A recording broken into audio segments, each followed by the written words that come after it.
Hey everyone, it's Caitlin and welcome to another video. In this video, I'm going to be showing you 3 different vegan and savory pumpkin recipes so you can make them and enjoy them and be #BasicAF with me during this fall season. Though, to be honest, I think pumpkin tastes great and I don't care if it's considered basic because I'm just gonna eat it anyways. And if you refuse to eat it just because you don't wanna be on trend or whatever, you're missing out. I already have a ton of different pumpkin related recipes on my blog that are sweet, but you guys always seem to leave comments asking me to film savory recipes, so I decided to rise to the challenge and I filmed 3 different savory pumpkin recipes for you. So without further ado, let's get into them. First things first, I'm going to show you how to make a 1-pot pumpkin curry. This is a great way to get in some healthy veggies as well as some fall flavor with a little bit of an Asian twist to it.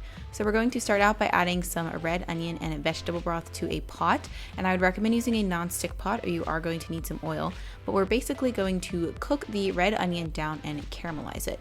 So you're going to continue to cook it over a medium-low to medium heat and just stir it occasionally to break up the red onion pieces, and we're basically cooking out all of the moisture of the red onion. So as you can see, the steam is starting to come off and they're going to start to stick more to the pan and a brown color is going to form at the bottom of the pan, and this is the caramelization that we are looking for. So you're going to cook the onions down until they're nice and tender and there's basically no liquid at the bottom of the pan. You want it to be really dry. Then we're going to deglaze the pan with the vegetable broth, and as you can see, all that color is coming off of the pan and being absorbed into the onions, so we get a nice deep flavor for this curry. Then we're going to add in some garlic as well as some ginger and curry powder for our curry and give this a good stir with the onions just to cook those spices a little bit. Then we're going to add in our pumpkin puree, which is going to help thicken our sauce and make it nice and creamy, as well as some coconut milk for that extra creamy factor. This is kind of a mixture between an Indian-based curry and a Thai curry, but you know, it tastes delicious and you should make it. We're also going to add in a touch of coconut sugar, just a touch, because this helps to balance the classic spicy, sweet, salty flavors of the curry. And now for our veggies, we're going to add some red bell pepper, some sliced carrots, and some cubed sweet potato to the pot, along with some more vegetable broth. If you want to, you could use cubed pumpkin as well, but I felt like sweet potato was more accessible for more people. So you're going to stir this together until everything is nicely incorporated and then bring this to a simmer and just cook it down. And we're also going to be adding some broccoli and spinach into this curry, but I didn't want to add them with the sweet potato and peppers because those take longer to cook, and personally I prefer my broccoli to be nice and crunchy in my curries. I don't like it when it's nice and, you know, like soggy and limp. So when there's about 2-ish minutes left of your curry simmer time, that's when you're going to add in your broccoli florets and just stir those in, and they're going to become nice and bright green and crispy. And then right at the end, that's when you're going to want to add in some baby spinach, and you can just stir that in and the heat from the curry will quickly cook down the spinach and you'll be left with a thick curry with some yummy sauce, and you can serve it however you want to. I cooked some brown rice alongside of it just because I really like to have my curry with brown rice, but you could also serve it with quinoa or white rice or just eat it plain on its own if that's your thing. Either way, you can just add your curry into the bowl with the rice, and I decided to top mine with some toasted cashews and a little sprinkle of cilantro to help bring in some crunchy creamy flavors and round everything out.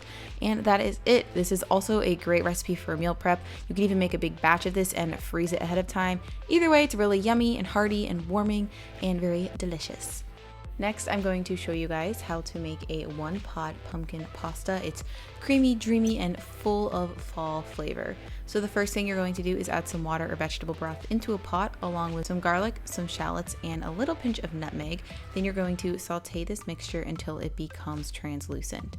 Then at this point, you're going to add in some canned pumpkin puree, as well as some cashew butter, which is going to give it a nice creamy Alfredo-like texture. Cashew butter is the butter that I would recommend you use because it has the most mild flavor. I wouldn't recommend peanut butter or something like that. Then we're going to add our pasta. I'm using this gluten-free pasta made from chickpeas, but this works with literally any pasta you want. Then you're just going to add in some vegetable broth along with our herbs. We're going to be using both rosemary and sage. And I opted to put my herbs in whole so it has a more mild flavor, but if you want really intense fall flavor, you can chop them up and leave them with the pasta as it cooks as well. So essentially you're just going to bring this to a boil and then continue to simmer it, and we added just enough water so the pasta is going to absorb all the liquid and a creamy sauce is going to form, but there isn't going to be any liquid left over for the pasta to need to be drained. So it's a super easy and convenient recipe. It only uses one pot. You don't even have to cook your pasta in a separate thing, and that is why I love it. It's great for an easy weeknight dinner. So after the pasta is nice and done and simmered, you can see that it's very thick. We're just going to remove those dried herbs that we added to the pot if you decided not to chop them up, and then add a splash of lemon juice just to help balance the acidity of the dish. And that is it. You can pour it into a bowl, serve, and enjoy. Last but certainly not least, we're going to be making a chipotle sweet potato and pumpkin soup. I feel like pumpkin and chipotle don't normally go together, but I really wanted to try to put them together and they worked very well, so you guys should make this. Again, we're going to start out by caramelizing some red onions. The only difference is this time I decided to dice them instead of slice them because I wasn't really looking for that sort of textural element of the onions like we were in the curry. But same process, you're going to deglaze them till they're nice and brown and yummy. And then we're going to again add in some garlic, because garlic is life, as well as some chipotle powder, some smoked paprika, and a little bit of cumin. Then again, we're going to mix everything together, make the spices well incorporated, toast them up a bit, and then add in our pumpkin puree, which is going to be part of the base of this thick and creamy soup, as well as some sweet potato, which gives some extra sweetness and balance to the dish. And then again, we're going to be using some coconut milk to bring some creaminess to it, as well as some vegetable broth just to add some extra liquid and make our soup a little bit thinner. So you're going to mix everything together until all the flavors are well incorporated and the stuff on the bottom of the pot has been mixed throughout all the liquid.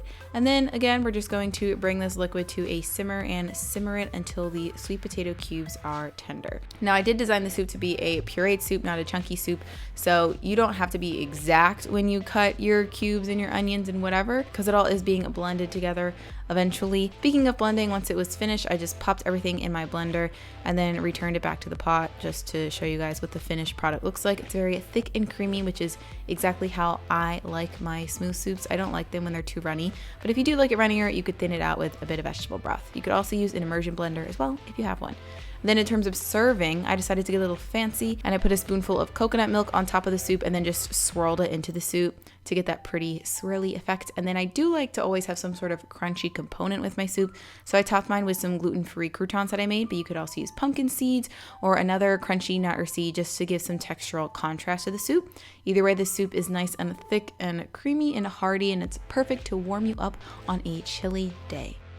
And there you have it, guys. Leave a comment down below and let me know which recipe was your favorite and which one you want to make first. And also let me know if you prefer pumpkin and sweet recipes more or if you like pumpkin and savory recipes more. Honestly, I love it in both recipes. I don't think I can really pick, but I don't know, maybe some of you guys have stronger opinions than me. Also, while you're down there, feel free to give this video a thumbs up and subscribe to my channel right down there. I post 2 new videos every single week, so if you like this one, you'll most likely like the rest of them. So, you know, you could subscribe if you wanted to.